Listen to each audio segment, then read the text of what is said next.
What up, YouTube? It's been a little bit, but I'm gonna make a video and I'm gonna try to get more consistent this year with these videos. Alright, so today I wanted to talk about my SV650, basically go over what I did to the bike, what it took to win the 4 championships that the bike won, and all that jazz. It actually was not much. You'd be surprised at how little is going on with this bike. Okay, so originally, the bike, I wasn't gonna race it. I didn't plan on racing this. I had a Ninja 250 like that one over there, kind of pretty much the same thing. I was planning on racing that bike, and I was planning on racing this bike, ZX10.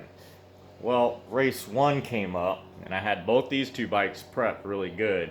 About a week before, I took this body kit off, I spray painted it black. Number plates were actually installed at the racetrack. Well, the front one was. The back one was already done. And yeah, I just took a can of good old $6 Rust-Oleum semi-gloss black, spray painted it. It was red, as you can see by some of the red coming through on the fairing where it's crashed. And yeah, I just took a can of spray paint and hit it black.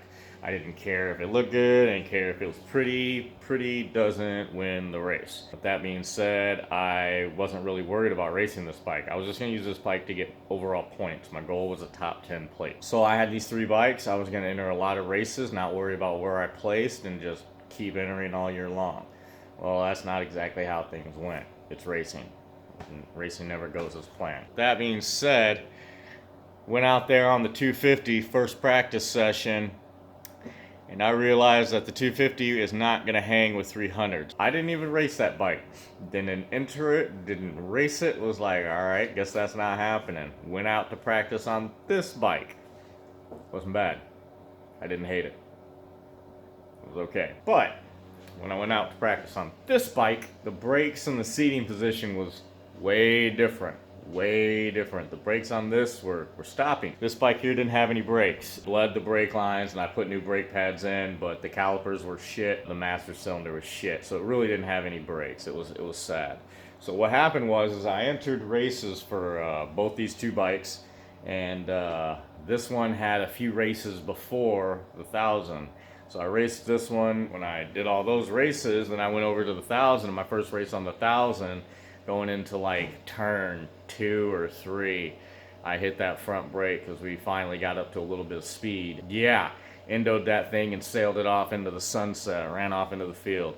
So that was like, all right, well, I'm gonna have to fix that. So I didn't race that bike for the rest of the day because I didn't want to wreck it. I kept racing this one.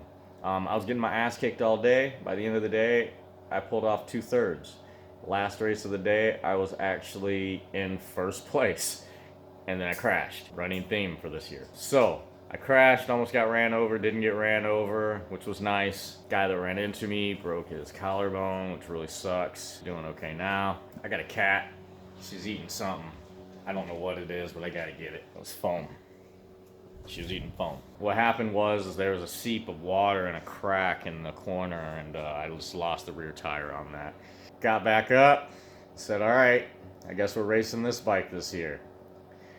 Limited budget, couldn't fix a lot of things right away, so I went with what I felt was the most important thing to fix first. It had the stock pegs, you know, they fold and they were in a weird position, and they weren't very good at all. So I went and bought these Woodcrafts. As you can see, they look a little beat up. Again, running theme this year. So Woodcraft rear sets. First thing I replaced, that made a huge difference for my feet. Felt a lot better. And I was like, all right, well, I want to have the right drive. I want to be accelerating and doing all that properly and not just getting my butt kicked. So I swapped out the chain. I had a stock chain and sprocket on it. I swapped that out, went with a 520. I don't remember what tooth I went with in the rear or the front. I just asked some SV guys. They told me what the general was, and I just bought 1 sprocket. I think I should have bought more. They told me don't worry about it, but I think I should have bought more. I'm gonna buy more this winter. I got 2 rear wheels. I got 1 front, but I only got 1 rear brake disc. So that makes tire changes weird. When it rains, it's a big pain in the butt. My boy Josh runs the Midwest Michelin, and even though I'm not running Michelins, he kept my tires flipped for me. He kept me on and kept me out there, and if I needed to go in a race, he put me priority and got my tires flipped. It already had clip-ons on it when I bought it. It was an amateur race bike, and whoever had it before that placed the clip-ons, but obviously with several accidents, the bars were replaced several times this year.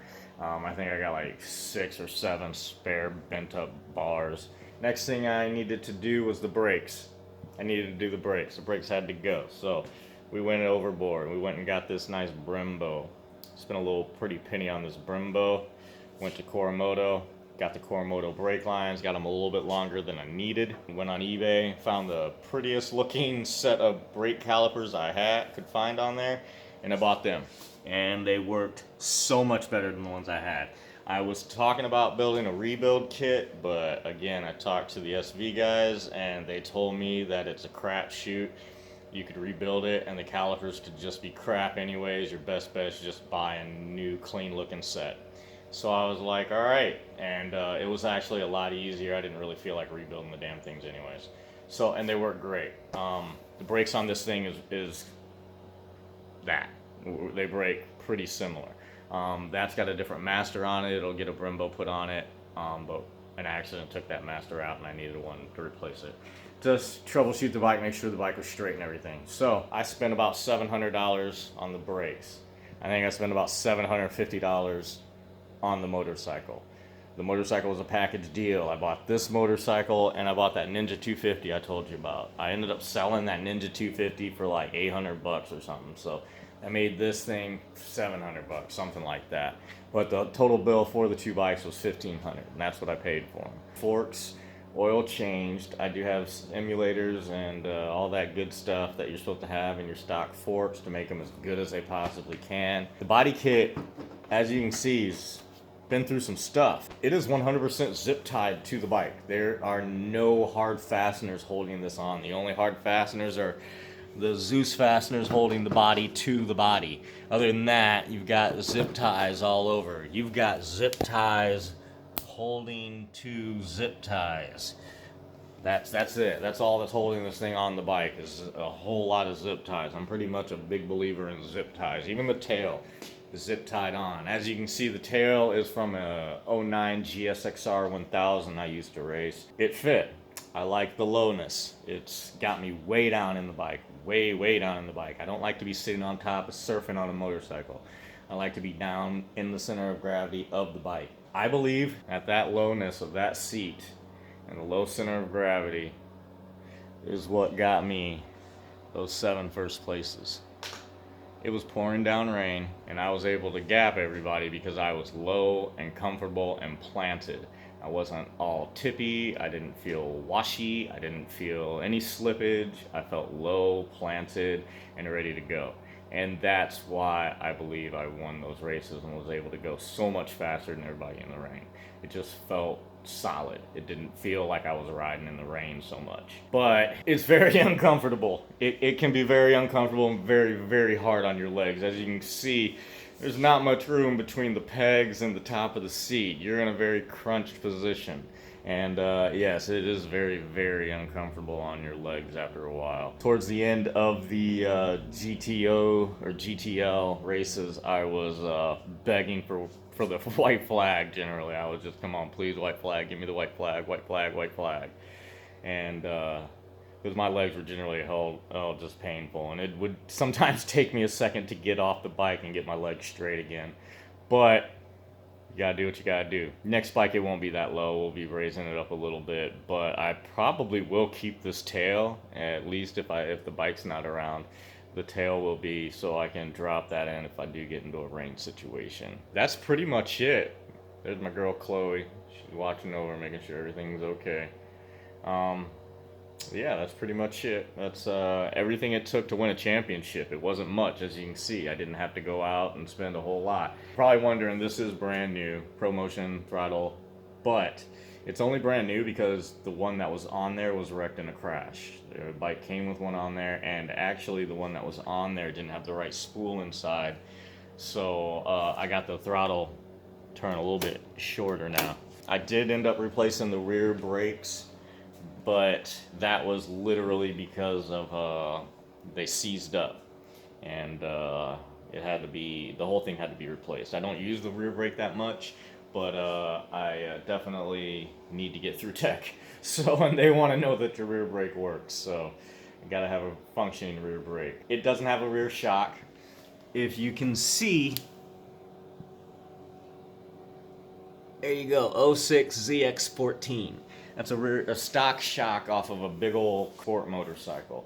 That's exactly what that is. It's 100% stock shock. It's got a power commander underneath that seat, but the map is zeroed out, and I don't know what it's doing. I don't know much about that. I just know it's not doing much. There is no quick shifter on this bike. I have no fancy electronic gadgets. I have no traction control. I have no wheelie control. This thing doesn't really wheelie that much, but it will. There's nothing fancy on it. Rear sets, brakes. What was the most important thing that I did for this motorcycle to get me through this? Brakes. I can't stress enough. That front master was what got me through. I didn't need anything else other than, you know, base motorcycle engine, 2 wheels. All I replaced was chain and sprocket, rear sets, front brakes. That's it, guys. And I was able to go out and win 4 Midwest Expert Championships, 4 track championships, 2nd, 3rd place, a couple other things, and I was able to obtain my top 10 number 7 plate. You just got to show up, you got to grit up, you got to get up after every damn wreck, after every damn fall down, after every damn time you're like, I can't do this. You got to get the fuck out there, and you got to keep doing it. You got to get on eBay, you got to buy those overpriced fucking parts, you got to slap them on after you break them, and then you got to get the fuck back out there. That's pretty much what it takes, is you got to keep getting the fuck back out there. Alright, thanks guys.